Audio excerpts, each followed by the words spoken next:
Salom hammaga. Biz endi xudsiz darslarini boshlaymiz buni. Xo'p, bugun nimalarni ko'rib chiqamiz?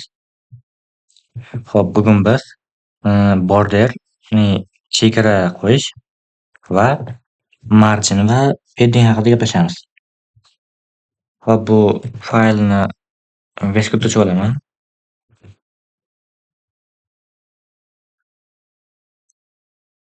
Xo'p, endi terminalga olib boramiz. Xo'p, mana eski narsalar turibdi. Bularni o'chiramizda bittadan ikkinchi dars deb papka ochamiz. Buni ichidan bitta index.html fayl, keyin file.css fayl ochamiz. Xo'p, keyin shift plus birni bosib turib enter bosamiz. Xo'p, keyin link orqali css faylni ulaymiz htmlga. Xo'p, mana ulandi endi. Buni brauzerda ochib olamiz.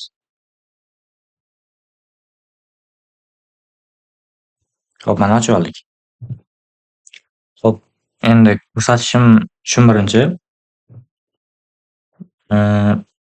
margin deymizda, keyin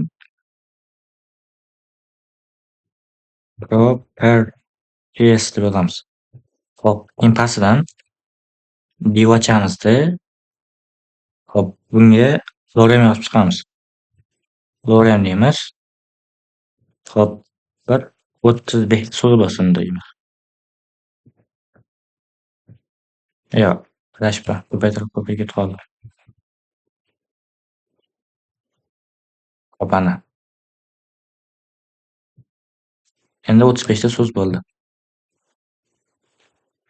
Xo'p. Natijada ko'rsak, mana chiqib turibdi hammasi. Xo'p, endi padding haqida gaplashamiz. Yo'q. Endi border haqida gaplashamiz. Xo'p. Biz birinchi bunga chegara o'rnatishimiz kerak. Bunga divga class beramiz. Class bunga div deb nom beramiz. Xo'p, keyin bitta nuqta qo'yamizda div gulga qavs enter. Xo'p, bunga birinchi border deymiz. Border 1 piksel. Solid black deylik. Black. Ko'rgan bo'lsak, o'sha div bo'lgan bo'lsa, bularga ta'sir qilmayapti. Bundan tashqari, ya'ni bu div ichidagi bo'lgan ma'lumotlarga ta'sir qilyapti faqat. Chunki function o'ziga berilgan. Bundan tashqari ta'sir qilmaydi bu narsa. 1 piksel bu. Buni qalinligi, masalan 5 piksel qilgan bo'lsak, qalin bo'lib ketyapti. 1 piksel buni qalinlik darajasi. Solid bu qattiq. Ya'ni qillik bu rangi. O'zgartirsa ham bo'ladi ranglarni. Qilib o'zgartirdi endi. Xo'p, keyin nima qilamiz? Xo'p, padding bo'layotgan bo'lsa, biz birinchi bunga rang berib yuboramiz, lekin background color deymizda light blue deymiz. Ko'rgan bo'lsak, rangi endi orangga o'zgardi. Xo'p, keyin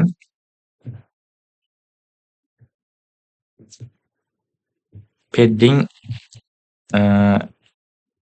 top deymiz. Padding top 50 piksel.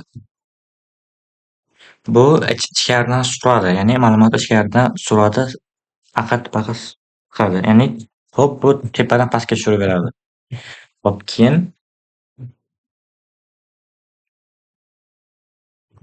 padding right qilamiz. O'ng tomonga suradi. Xo'p.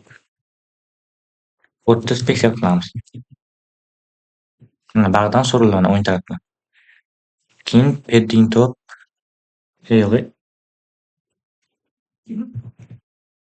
padding bottom 50 piksel qilamiz. Endi pastdan o'rtaga surib berdi. Keyin esa padding left 80 piksel qilamiz. Ko'rgan bo'lsak, endi bu tarafdan ham surildi.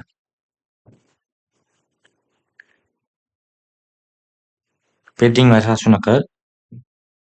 Padding top ichkaridan tashqaridan surib beradi. Olib tashlab turib ham qilsak ham bo'ladi. Shunchaki padding turib 10 piksel, 20 piksel qilsak, mana tepadan pastdan o'ngdan chapdan surib beradi o'zi. Biz buni 30 turib buni 60 qilsak, o'zi avtomatik surib beradi. Hop, boyaga surib beradi.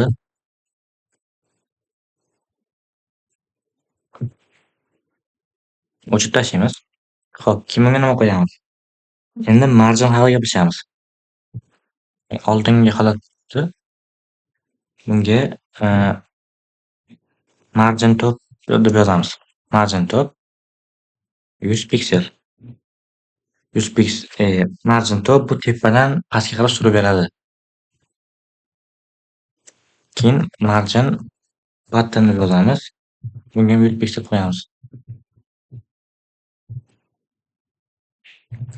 Hop, keyin esa margin left deb yozamiz. Bunga 80 piksel deb beramiz. Margin left bu chapdan o'ngga qarab surib beradi. Hop, bo'ldi shu. Bugungi darsimiz hozircha shu. Keyingi darslarda ko'rishguncha